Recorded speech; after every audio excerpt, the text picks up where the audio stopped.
ძლიერი ქარისა და წვიმის შედეგად საქართველოს რეგიონებიდან ყველაზე მეტად გურია და აჭარა დაზარალდა.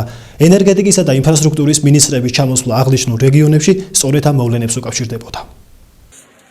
ზარალი, რომელიც გურიის რეგიონს ძლიერი ქარისა და წვიმის შედეგად მიადგა, დაახლოებით $1,000,000 ლარს აღემატება. დაზიანებულია როგორც საჯარო სკოლის შენობები, ასევე სხვადასხვა დაწესებულებებისა და საცხოვრებელ სახლთა სახურავები. ქარი, გრიგალი საშინელი და აი ჩვენი სახურავი წამოღებული, აბატონო, ფაქტია გერაძირ შეღო ყველა. სახში წყალი ჩამოდის უკვე. ქარია საშინელი და წვიმაა საშინელი და რომ დავქნათ ჩვენ ამას, თუმცა დაგხარება თუ არ გავიწიანებთ, ჩვენ ხელისმოს ვერ გავაკეთებთ.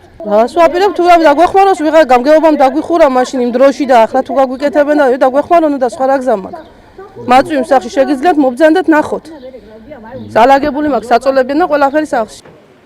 აღნიშნული მდგომარეობის ადგილზე შესაფასებლად ოზურგეთში ენერგეტიკისა და ინფრასტრუქტურის მინისტრები ჩამოვიდნენ და მუნიციპალიტეტის ხელმძღვანელობას გაესაუბრნენ.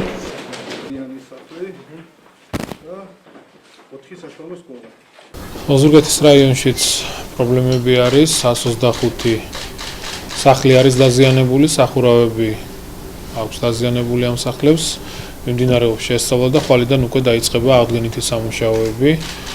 ზარალი დაახლოებით $1,500,000 ლარს შეადგენს და სახელმწიფო უზრუნველყოფს ყველა ამ, ასე რომ ვთქვათ, სახლების აღდგენას. მინდა უთხრა ოზურგეთის რაიონის მოსახლეობას, რომ ყველა პრობლემა მოგვარებული იქნება უახლოეს დღეებში.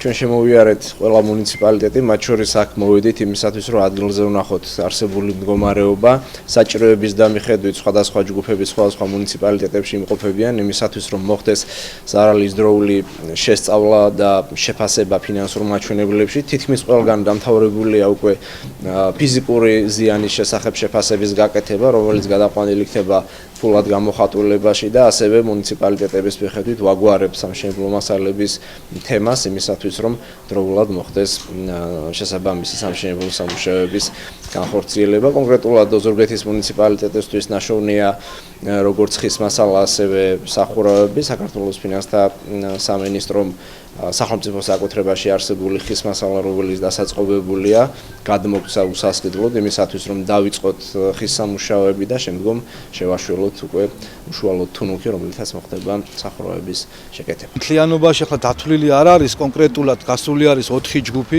ინფრასტრუქტურის სამსახური, არქიტექტურის სამსახური და საპროექტო სამსახური შესაბამის სპეციალისტებთან ერთად და ხდება ამ ზარალის ზუსტი დაზუსტება, აღწერილობა და ხარჯთაღრიცხვის მომზადება და დაახლოებით ისე სადღაც $1,000,000 შეიძლება იყოს რა, იმიტომ რომ სადღაც 125 საცხოვრებელი სახლი არის, მათ შორის 12 ძალიან მძიმე მდგომარეობაშია, არის 4 საჯარო სკოლა, არის კულტურის სახლი მაკვანეთის და ურეკის ნაპირსამაგრი, ესე იგი არის მთლიანად მოშლილი რამოდენიმე მეტრში, დაახლოებით 100 მეტრის სიგრძივი მეტრი არის დაშლილი დანგრეული.